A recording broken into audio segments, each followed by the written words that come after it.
প্রিয় ছাত্রছাত্রী, যারা ক্যালকাটা ইউনিভার্সিটিতে সেমিস্টার 6-এ পরীক্ষায় বসতে চলেছ এই মাসেই, তাদের কেউ কেউ কমেন্ট করেছিলে ইকোনমিক্স SEC B2 পেপারটির কিছু প্রশ্ন বলে দেবার জন্য।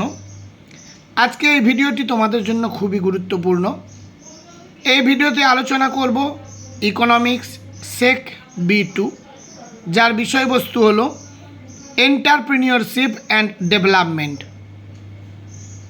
অর্থাৎ উদ্যোগ এবং উন্নয়ন। এটি লাস্ট মিনিট সাজেশান, অবশ্যই তোমরা কমন এখান থেকে পাবে।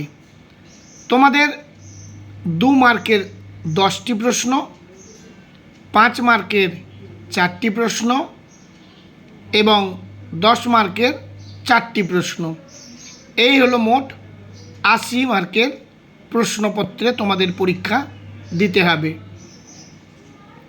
প্রথম থেকে শেষ পর্যন্ত তোমরা দেখে নাও এবং উত্তরগুলো তৈরি করে ফেলো।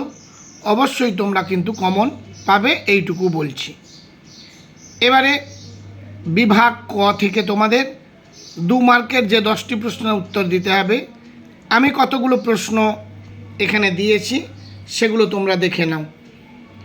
প্রথম প্রশ্ন, ক্ষুদ্র উদ্যোগের সংজ্ঞা দাও।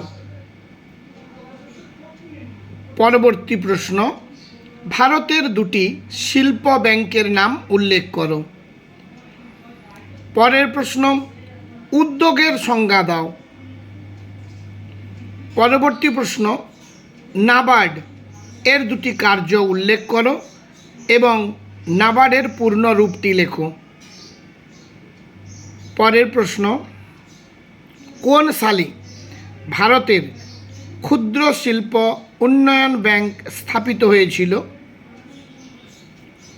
পরবর্তী প্রশ্ন, বৈচিত্র্য সাধনের বিভিন্ন ধরনগুলি উল্লেখ করো। নেক্সট কোয়েশ্চেন, যৌথ উদ্যোগ কী? পরবর্তী প্রশ্ন, সম্প্রসারণের 2টি সুবিধা লেখো। পরের প্রশ্ন, উদ্ভাবন বলতে কী বোঝো? পরের প্রশ্ন, কার্যকরী মূলধন বলতে কী বোঝো? নেক্সট প্রশ্ন, শিল্প তালুক বলতে কী বোঝো? রাজ্য ক্ষুদ্র শিল্প উন্নয়ন নিগম কি?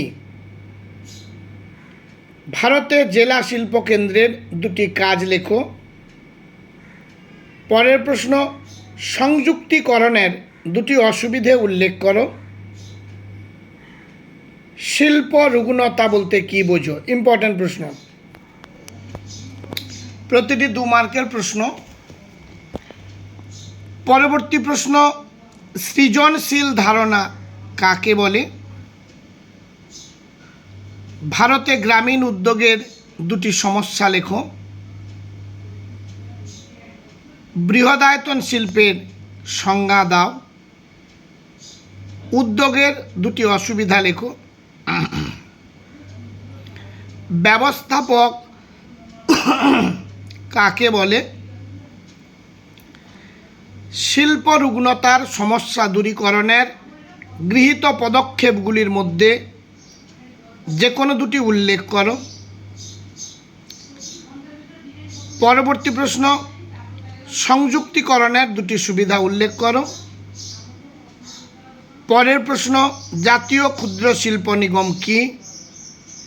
এবং 2 মার্কের জন্য শেষ প্রশ্ন, ভারতীয় ক্ষুদ্র শিল্পে উন্নয়ন ব্যাংকের 2টি কাজ লেখো। দেখো, প্রতিটি বাছাই করা প্রশ্ন, এই 2 মার্কের উত্তর যে অনেক বড় করে কিছু লিখতে হবে এমন কথাও নয়। তাই তোমাদের তো 5 নম্বর এখানেই লুকিয়ে রয়েছে দেখছি। এই 2 মার্কের যদি 10টা সঠিক প্রশ্নের উত্তর দিতে পারো তাহলে তো ব্যাস, আর চিন্তার কোনো কারণ নেই। এবারে চলে আসব বিভাগ খ থেকে। বিভাগ খতে তোমাদের 4টি প্রশ্নের উত্তর দিতে হয়। প্রশ্নের মান হলো 5 করে, তাহলে 5 × 4 = 20। খ বিভাগ থেকে। প্রথম প্রশ্ন, উদ্যোগের উপাদানগুলি সম্পর্কে লেখো। 2 দাগ, ক্ষুদ্র ব্যবসায় শিল্প রুগ্নতার কারণগুলি কি কি? পরের প্রশ্ন, ক্ষুদ্র ব্যবসার বৈশিষ্ট্যগুলি কি কি? পরবর্তী প্রশ্ন, উদ্যোক্তার কার্যাবলী আলোচনা করো। পরের প্রশ্ন, ক্ষুদ্র ব্যবসায় বৃদ্ধির পর্যায়গুলি আলোচনা করো। পরের প্রশ্ন, শিল্প রুগ্নতার লক্ষণগুলি কি কি? উদ্যোক্তা ও ব্যবস্থাপক এর মধ্যে পার্থক্য লেখো। মূলধন গঠনের উপর সংক্ষিপ্ত টিকা লেখো। 8টি প্রশ্ন দিলাম, 4টি প্রশ্ন অবশ্যই পেয়ে যাবে। তার মধ্যে ইম্পর্ট্যান্ট বেশি যেগুলো একবার আলোচনা করে নিচ্ছি। 1, 2, 3, 4 এই 4টি প্রশ্ন ভালোভাবে তৈরি করবে। 6 দাগের প্রশ্নটি একটু দেখে নেবে এবং 7 দাগের প্রশ্নটিও সমান গুরুত্বপূর্ণ। এবার চলে আসব 10 মার্কের প্রশ্ন, অর্থাৎ গ বিভাগ থেকে। কারণ গ বিভাগেই তোমাদের 40 নম্বর রয়েছে। 10 মার্কের 4টি প্রশ্নের উত্তর দিতে হবে। তার মধ্যে দেখো, প্রথম যে প্রশ্নটি তোমরা তৈরি করবে, ভেরি বা মোস্ট ইম্পর্ট্যান্ট প্রশ্ন, একজন উদ্যোক্তার কি কি বৈশিষ্ট্য ও গুণাবলী থাকা উচিত? ইম্পর্ট্যান্ট প্রশ্ন তোমাদের জন্য। 2 দাগ, ভারতে গ্রামীণ উদ্যোগের সমস্যাগুলি আলোচনা করো। এই প্রশ্নটিও সমান গুরুত্বপূর্ণ তোমাদের জন্য। 3 দাগ, উদ্যোগ ও অর্থনৈতিক উন্নয়নের মধ্যে সংযোগটি ব্যাখ্যা করো। 4 দাগ, ভারতে ক্ষুদ্র শিল্পের বৃদ্ধি ও কাজ আলোচনা করো। 5 দাগ, ক্ষুদ্র ব্যবসার উন্নয়নের জন্য সরকার কর্তৃক গৃহীত পদক্ষেপগুলি আলোচনা করো। এবং লাস্ট প্রশ্ন, জেলা শিল্প কেন্দ্র এর কার্যাবলী আলোচনা করো।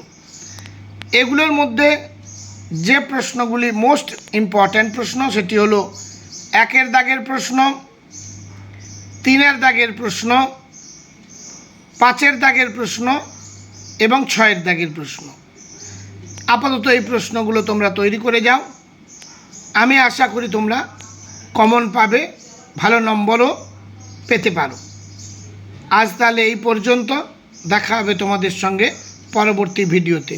সবাই ভালো থেকো, আর বন্ধুদের মধ্যে চ্যানেলটিকে সাবস্ক্রাইব শেয়ার করো এবং নিজেরা সাবস্ক্রাইব করো। আজ এই পর্যন্ত।